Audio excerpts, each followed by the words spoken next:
চাপ তো সবসময় থাকে, ইন্টারন্যাশনাল ক্রিকেটে সবসময় কম বেশি চাপ থাকে। তো চাপটা যদি মাথায় কাজ করে তাহলে আমার মনে হয় না যে পারফর্মটা আমরা ওইভাবে করতে পারবো। আমাদের সবসময় ফোকাস থাকে আমাদের প্রসেসের দিকে, আমরা কীভাবে পারফর্ম করতে পারবো, কীভাবে আমাদের আলটিমেট রেজাল্ট আমাদের পরে আসবে, আমরা সবসময় দিকেই ফোকাস করি। সাকিব ভাই নাই, অবশ্যই সাকিব ভাইকে আমরা মিস করবো, কিন্তু আমাদের এখান থেকে একদিন না একদিন তো সবাইকে যেতেই হবে। তো আশা করি যে আমরা এখান থেকে খুব ভালোভাবে ওভারকাম করব।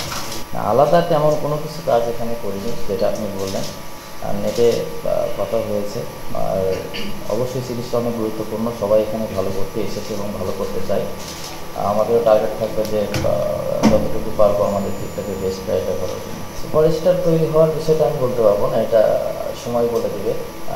দিন শেষে আগে পারফর্মটা করাটাই ম্যাটার করে। তো পারফর্ম যদি করি, টিমের জন্য যদি ভালো রেজাল্ট আনতে পারি, দেখা যাবে এখান থেকেই ইনশাল্লাহ ফিউচারে আজ